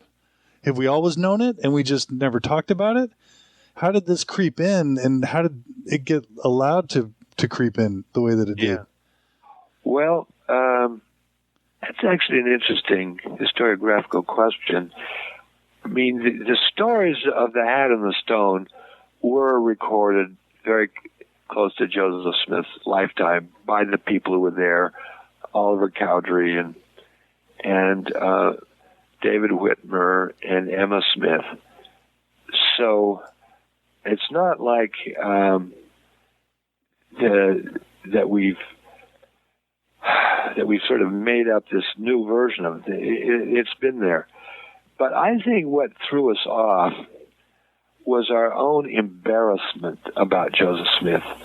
We so wanted him to be kind of a 19th century Protestant view of a prophet, a noble soul, sort of partly ethereal, who speaks only spiritual wisdom, and not someone who's involved in magical practices, which is superstition, and which Protestants are dead set against in the 19th century. And that effort to kind of suppress anything that would scandalize Joseph Smith or turn him into a scandal, I think motivated the desire to make it all sort of lovely and commonsensical rather than anything that would be magical. So someone along the way maybe felt embarrassed or said, people aren't going to buy this, or people aren't going to believe it, or people are going to think we're goofy. And so let's rewrite history and depict it in a way that's a little bit more palatable. Well, I'm not sure it's quite that calculated, but it has that effect that you just kind of bowdlerize the story. You whitewash it, and it ends up this way. Okay, at this point, I felt it was kind of strong that Richard Bushman would use the words bowdlerize and whitewash in this interview. Makes me a little bit uncomfortable. Part of it is I didn't know what bowdlerize meant. I haven't heard that either. It is a fantastic word. It means to remove material that is considered improper or offensive from a text or account, especially the result that the text becomes weaker or less effective. So it's basically whitewashing, but it's a fancy word. So there's your learn for the day. Use the word bowdlerize. I like it. I like it a lot. All right. Should we move on to the next paragraph? Yeah, so let's see what the essay says about the process. So we've got nevertheless is where we're at, correct? Yes. Nevertheless, the scribes and others who observed the translation left numerous accounts that give insight into the process. Some accounts indicate that Joseph studied the characters on the plates. Most of the accounts speak of Joseph's use of the Urim and Thummim, either the interpreters or the seer stone, and many accounts refer to his use of a single stone. According to these accounts, Joseph placed either the interpreters or the seer stone in a hat, pressed his face into the hat to block out extraneous light, and read aloud the English words that appeared on the instrument. The process, as described, brings to mind a passage from the Book of Mormon that speaks of God preparing, quote, a stone which shall shine forth in darkness unto light, end quote. That's a big jump. If I could explain, I'll tell a brief story that of an experience I had really 2 years ago when I first learned of the seer stone, which was actually from this essay. I had a family member of mine who this was the largest shelf item for them. Basically, this single paragraph was the largest shelf item that ended up really being difficult to reconcile all of this new information from the essays. And he walked me through that logical process of, hold on a second. So these prophets from the Book of Mormon, they lugged around these plates. They did the very laborious and tedious work of inscribing their story on metal plates. And Moroni carried them thousands of miles to upstate New York, buried them in a hill. The physical importance of scripture and plates were so important that Nephi committed murder by killing Laban. And all of that protected by an angel over the course of 1,400 years. Joseph was prepared time and time again. He went to the hill 4 consecutive years because he wasn't ready to receive this important physical object.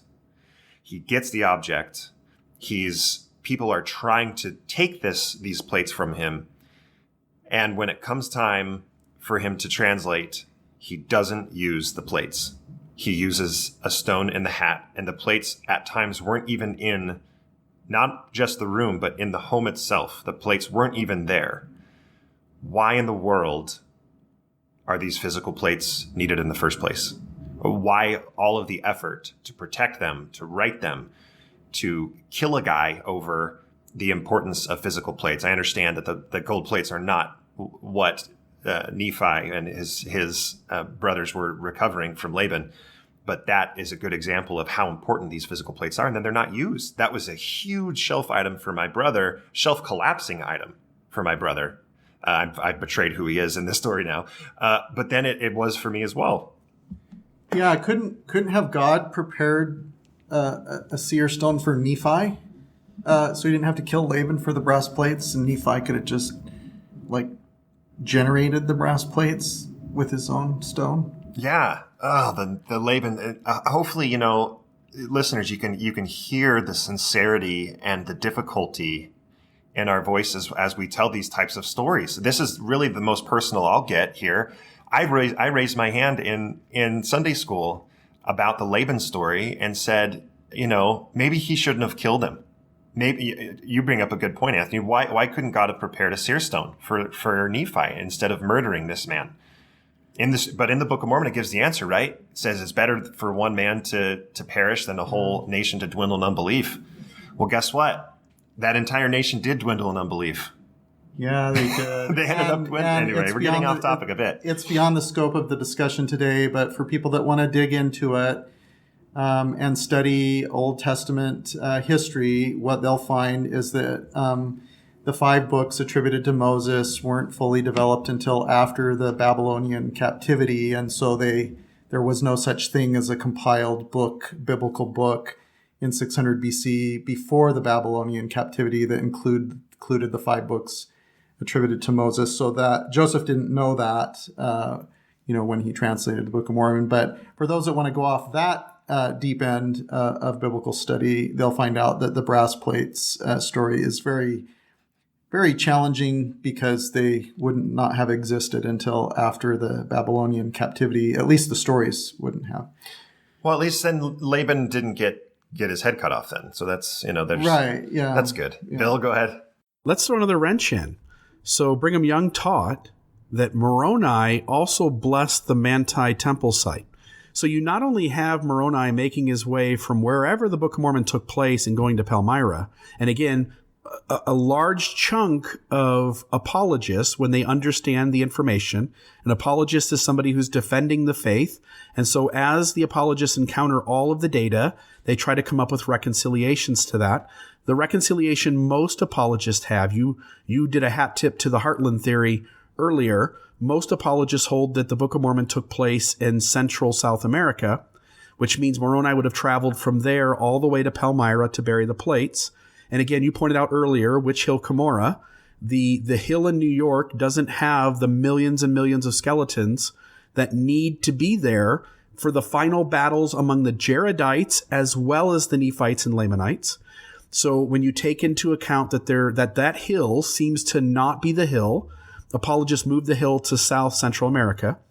Now you add in the Brigham Young quote, and you say Moroni has to go all the way out to Manti, bless that temple site, do whatever else he's got to do on his way out there, which, by the way, that seems simple, but if you understand what's involved in that kind of a trek as a single human being, you are essentially in the realm of impossible. Now he has to make his way back from Manti to Palmyra, bury the plates. You're dealing with the weight of the plates. You're dealing with other issues. This all becomes borderline absurd. And as you point out, the sincerity of this, I don't mean that offensively. It's once you understand the stories of the Book of Mormon, and now I'm going off on a tangent, being stabbed in the heart and dying instantly rather than screaming bloody murder because of what's involved in being stabbed in the heart. When you talk about 2,000 stripling warriors going into battle, when you talk about the Tower of Babel, which you mentioned earlier, Anthony, when you talk about Jaredite barges and Nephite ships, the stories become absurd. And now you have Moroni traveling this huge distance that is impossible in reality. And let's just say he did it. He does the impossible. And now Joseph doesn't even use the very plates that Moroni carries on this journey as if they're supposed to be absolutely crucial and important. Yeah, and the narrative is not only that he was carrying the 40, 50 pound or however many pound plates that Joseph had. The narrative is that he was also carrying the sword of Laban, the Nephite spectacles, the breastplate, and the Liahona. At the Liahona. He was being pursued. He was being pursued, and he was carrying all of the large plates.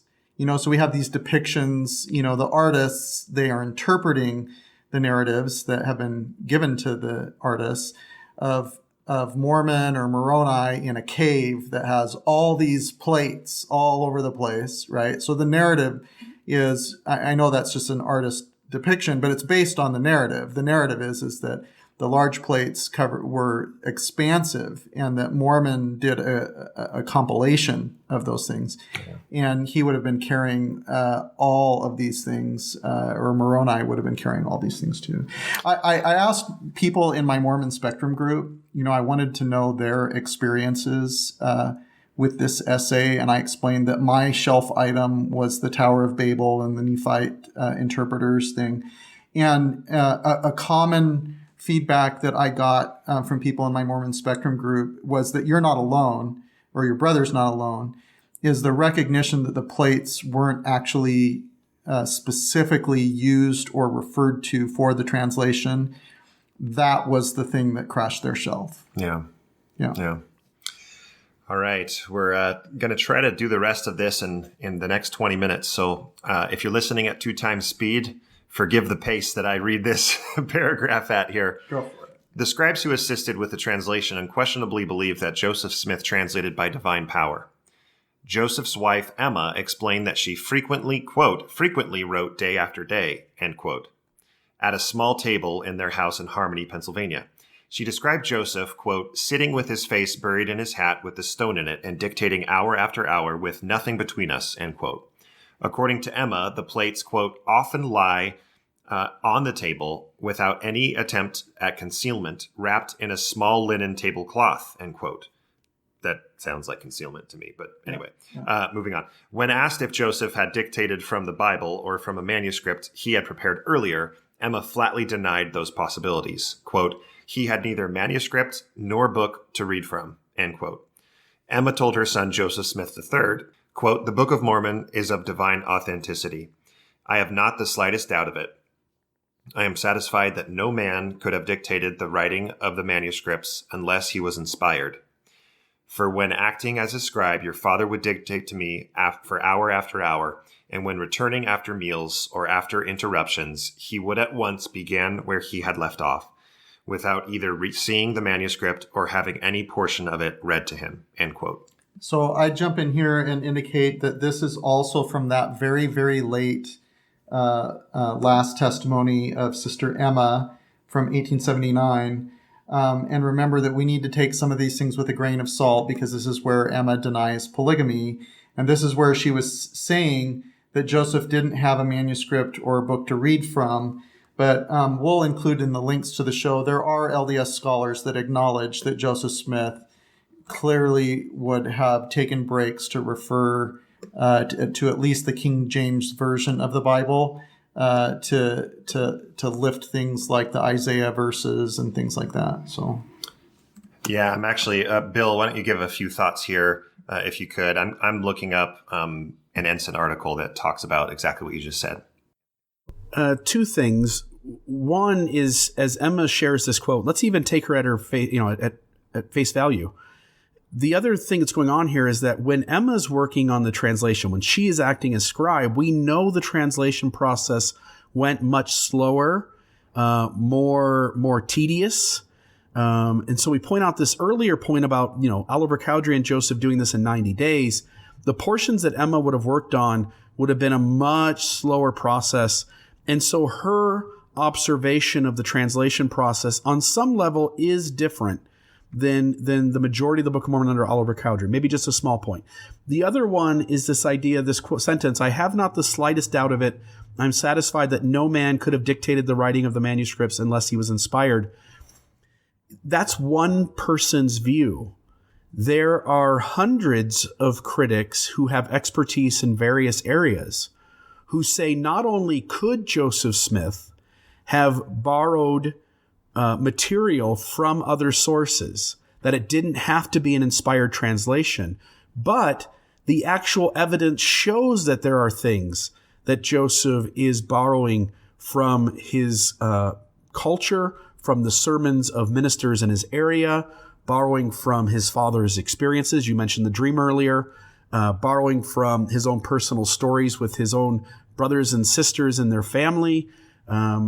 The language that is being used is very, very strongly found in the late war, in the first book of Napoleon. The thematic structures in the view of the Hebrews. Like, not only does it not have to be, let me say it different. Not only can it not be inspired, but we actually have evidence, not proof, of course, but evidence that Joseph is doing the very thing that Emma is saying he couldn't have done. Yeah, exactly. I'm okay with even trusting Emma's quote here, understanding, like you said, Anthony, that there are instances of her denying polygamy where we now know that she absolutely knew about Joseph's polygamy. But even if we believe and trust her quote here, she wasn't there for the entire process. And also, we know now, for example, I found the Ensign article, September 1977 in the Ensign. I won't read the entire thing. It talks about the Isaiah chapters.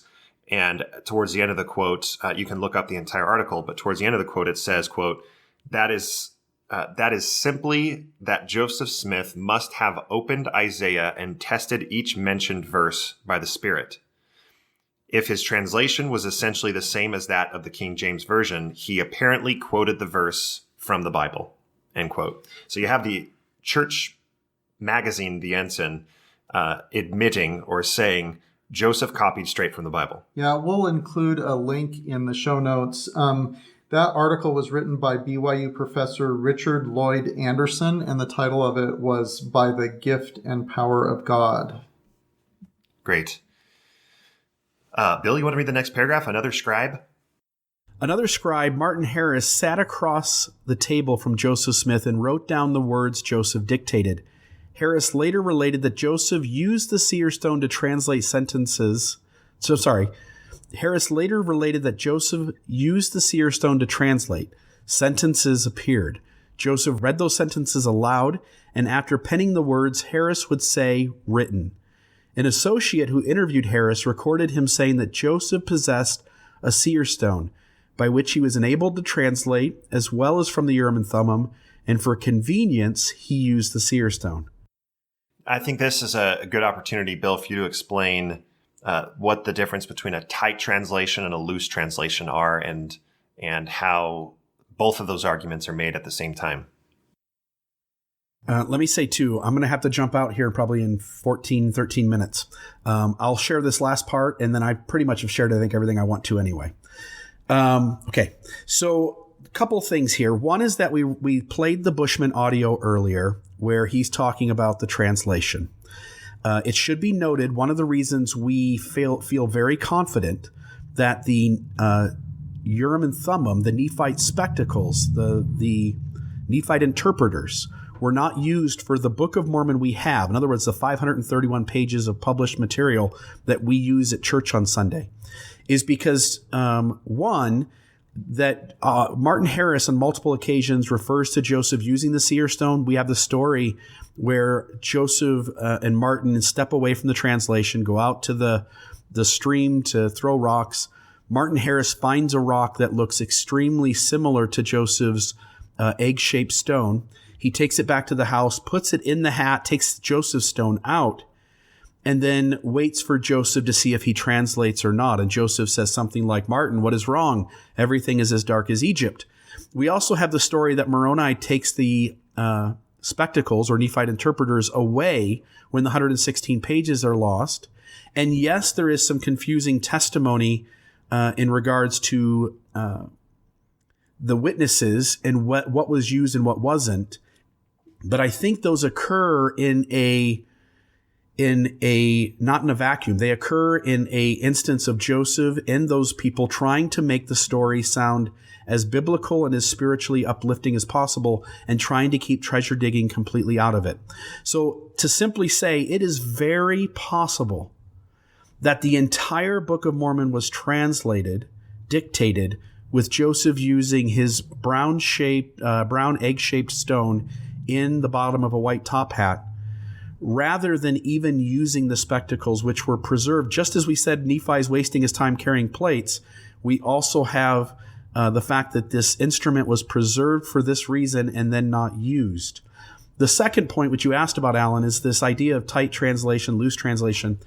When you understand the problems by what is in the Book of Mormon and what we have to believe about the translation process, when we take the 20,000-foot view and look at all of the data, we need the Book of Mormon in certain places to be a tight translation, meaning that the stone is giving Joseph the exact words to say to the scribe to write down. In other places, we need the translation to be a loose translation because we need room for Joseph to be implementing his own things, using his own words. We need places where Joseph is using the exact label that the word should be. For instance, Nahum, the apologists love to point to a spot over in Israel, in that area, that points to a same location that's going on inside the Book of Mormon text. So we need places where Joseph knows the exact word to use. And then we need other places where Joseph sees an animal. It isn't a horse. He knows what a horse is. It's not a horse, but he doesn't know any other word to use because the stone's not telling him. So now he even mislabels things as something else. And so for the Book of Mormon to hold up as a historical item, you need this translation process being fluid and changing from one thing to the next, from sentence to sentence. And that too becomes a little hard to take in for a lot of members of the church today. Yeah, I mean, the Book of Mormon has all this expansive monetary system with coins, right? And we can go to dig sites in the old world that weren't very heavily populated and find coins, right? And actually what was used in Mesoamerica were beans, chocolate beans, things like that. And we haven't found any coins. And so, it's messy because if it's a tight translation, then the coin is a problem. And if it's a loose translation, then, Nahum is a problem. Right. There's problems each way you look at it. Okay, reading last paragraph before we get to the conclusion. The principal scribe Oliver Cowdery testified under oath in 1831 that Joseph Smith, quote, found with the plates from which he translated his book 2 transparent stones resembling glass set in silver bows, that by looking through these he was able to read in English the reformed Egyptian characters which were engraven on the plates, end quote. In the fall of 1830, Cowdery visited Union Village, Ohio, and spoke about the translation of the Book of Mormon. Soon thereafter, a village resident reported that the translation was accomplished by means of, quote, 2 transparent stones in the form of spectacles through which the translator looked on the engraving, end quote. Yeah, and we just listened to those clips from scholar Richard Bushman indicating that he thinks that that's not actually accurate or believable. Because it conflicts with all the other testimony. Right. Bill, before you have to run off and save the world one sail at a time, can you read the conclusion for us? Conclusion. Joseph Smith consistently testified that he translated the Book of Mormon by the gift and power of God. His scribes shared that testimony. The angel who brought news of an ancient record of metal plates buried in a hillside and the divine instruments prepared especially for Joseph Smith to translate were all part of what Joseph Smith and his scribes viewed as the miracle of translation. When he sat down in 1832 to write his own history for the first time, he began by promising to include an account of his marvelous experience. The translation of the Book of Mormon was truly marvelous. The truth of the Book of Mormon and its divine source The truth of the Book of Mormon and its divine source can be known today. God invites each of us to read the book, remember the mercies of the Lord, ponder them in our hearts, and ask God the Eternal Father in the name of Christ if these things are not true. God promises that if ye shall ask with a sincere heart, in real intent, having faith in Christ, he will manifest the truth of it unto you by the power of the Holy Ghost. Thanks, Bill. That last section there, I think it's extremely important. We've mentioned it previously in this episode that you need to ponder it in your hearts and your minds. can you still feel, this is the question I had to ask myself just a couple of years ago, knowing all of this new information in this essay, particularly if we're hyper-focused on a testimony of the Book of Mormon, knowing this new information, can I still get on my knees and reconcile through the Spirit, through my own logic, which God has blessed me with, that these things are true? I couldn't. I tried hard, and I could not do it. I took the challenge. But one of the answers is, or can be, this is not what it claims to be. This new information certainly does impact what happens when you hit your knees and pray about it. Yeah, and I think that's accurate. One of my friends who's a very nuanced believer, he's kind of reconstructed what the meaning of the word true means for him. And so he, instead of being true, meaning that it's accurate or what it represents itself to be, to him, when he uses the word true, it has to do with the kind of utility or usefulness that information has. So in his mind, the Book of Mormon is non-historical. It's a 19th century creation. Joseph Smith, was using this seer stone as some sort of mystical device to be inspired by God. But he feels closer to Jesus and God because of the Book of Mormon, even though he reconciles that it's messy and non-historical. And part of it is because he's reattributed a new meaning to what the word true means for him. Right. Bill, any final thoughts on this essay? The last word goes to you. Yeah, just this idea of praying about things and feeling a confirmation. Anthony, just in your story there, let me put it this way. There are, we're at like 12 to 13 million members of the church. That puts us somewhere around maybe the 3 to 5 million active members of the church, somewhere in that number. Of those active members, there is a wide range of belief. So your friend has had a spiritual confirmation that the Book of Mormon is true in a certain way. That way conflicts deeply with other members of the church who have prayed about the Book of Mormon and know it is a historical book. There was a real Nephi, a real Moroni. My point being that when we pray about things, we as members of the church and as outside of Mormonism and outside of Christianity and even outside religion, people are having spiritual experiences where they think they learn something. The thing they learn runs counter and in conflict with others who also have had spiritual experiences. Your friend puts weight on his spiritual experience, and yet he walks away going, no, I'm completely confident that the Book of Mormon is a non-historical piece of work that is still inspiring.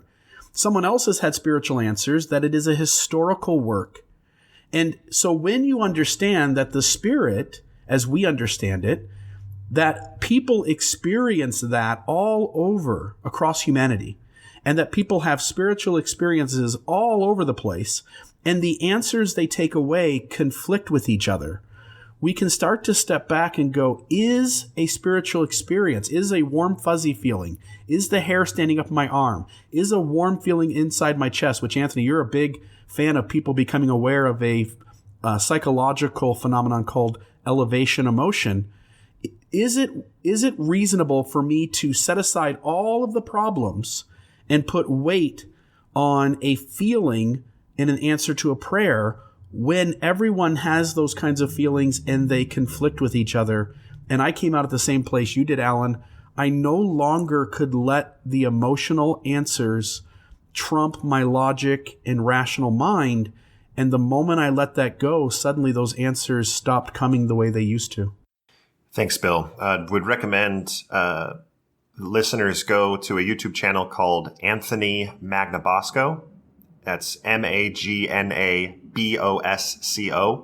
He practices something called street epistemology, which certainly ties into what we're talking about here on the reliability of these experiences. It's fascinating. He talks to people from a number of different faiths and asks them questions very respectfully about how they know that their beliefs are true. Thank you very much, Bill. Thank you, Anthony, for joining us once again. We're very excited to continue our exploration through the essays, and we will see you again very soon with the next one.